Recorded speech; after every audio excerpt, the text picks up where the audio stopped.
अब स्टार्ट करते हैं न्यूमेरिकल नंबर 2, जिसमें हम लोग फाइंड करेंगे students time period, frequency, angular speed, total energy, amplitude, maximum velocity और मैक्सिमम एक्सेलरेशन।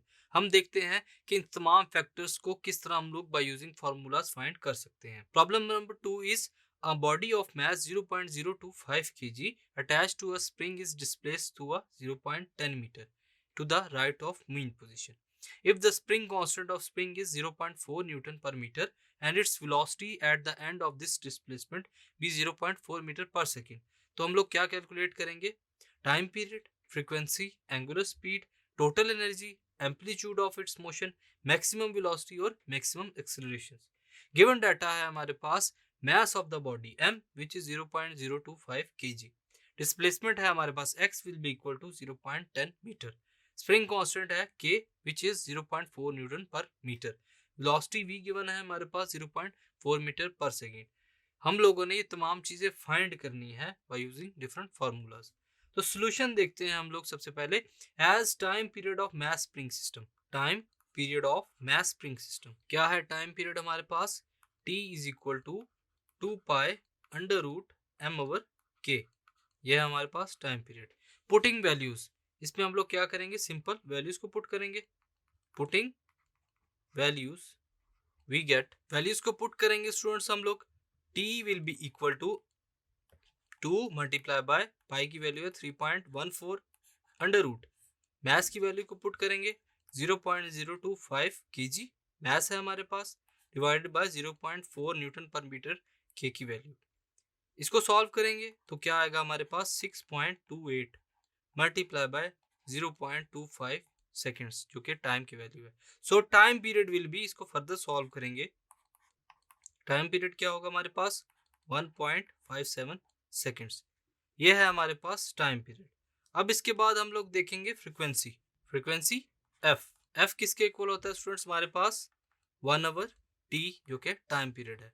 वैल्यूज को पुट करेंगे तो क्या आएगा? 1 आवर 1.57 सेकेंड्स, तो इसको डिवाइड करेंगे तो हमारे पास फ्रीक्वेंसी की वैल्यू क्या आएगी?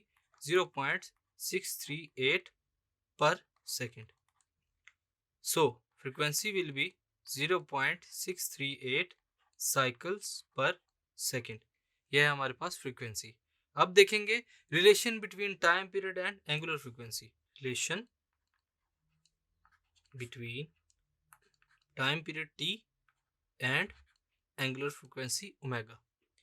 T will be equal to 2 pi over omega, which gives omega is equal to 2 pi over t. Putting values को put करेंगे, क्या होगा हमारे पास? omega will be equal to 2 multiply by 3.14 divided by 1.57 seconds. Further solve करेंगे, 6.28 divided by 1.57 seconds. Omega हमारे पास क्या आ जाएगा स्टूडेंट्स? 4 रेडियंस पर सेकेंड। यह है रिलेशन हमारे पास टाइम पीरियड और ओमेगा का। उसके बाद हम लोग सॉल्व करेंगे। We know that the total energy of a system is the sum of kinetic energy and potential energy. Total energy क्या होती है हमारे पास? Sum of kinetic energy and potential energy. इसको कैसे लिखेंगे? ई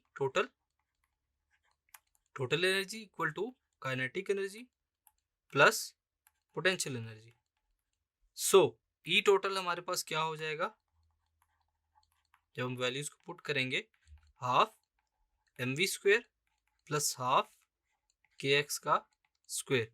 वैल्यूज को पुट करते हैं, energy total T will be equal to 1/2 into 0.025 kgs mass है, मल्टीप्लाई बाय 0.4 का square, bracket closed, plus 1/2 into 0.4 multiply by 0.10 का स्क्वेयर।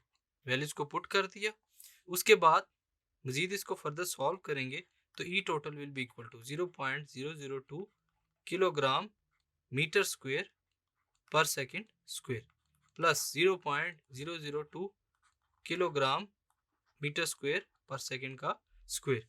दोनों को ऐड करेंगे तो energy total will be equal to 0.004 joules. ये है हमारे पास टोटल एनर्जी। सो इसको हम लोग अगर स्टैंडर्ड फॉर्म में लिखना चाहें तो क्या होगा, so total energy will be equal to 4 into 10⁻³ joules. अब इसके बाद फाइंड करेंगे हम लोग total energy with maximum displacement.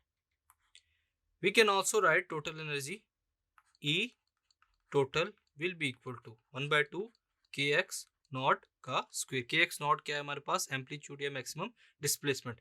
यहाँ से kx नॉट की वैल्यू निकालेंगे, kx नॉट का square will be equal to 2 energy total. k को डिवाइड कर देंगे, x नॉट का square will be equal to 2 energy total divided by k।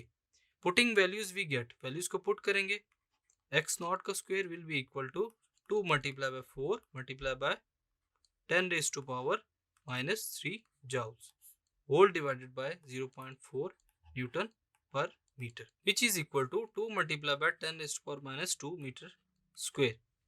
और हम लोग इसको लिख सकते हैं x not will be equal to 0.1414 metre. ये क्या है हमारे पास, maximum displacement x not after taking square root.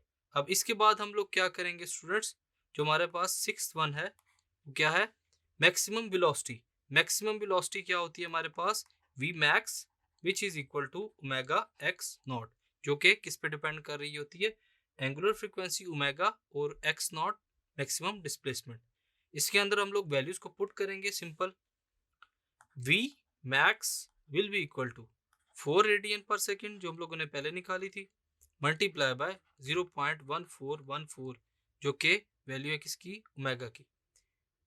इसको हम लोग मल्टीप्लाई करेंगे आपस में तो क्या आएगा हमारे पास, v max 0.57 मीटर पर सेकेंड। ये है हमारे पास मैक्सिमम वेलोसिटी। इसके बाद हम लोग क्या करेंगे, मैक्सिमम एक्सेलरेशन को फाइंड करेंगे। 7th है मैक्सिमम एक्सेलरेशन, उसको हम लोग लिख सकते हैं a max which is equal to minus omega square x naught. ये है हमारे पास फार्मूला। वैल्यूज को पुट करेंगे, a max will be equal to -4 radian per second का स्क्वायर इनटू 0.1414 मीटर, जो कि हमारे पास डिस्टेंस है, x नॉट की वैल्यू है। So a max will be equal to -2.26 metre पर सेकेंड स्क्वायर।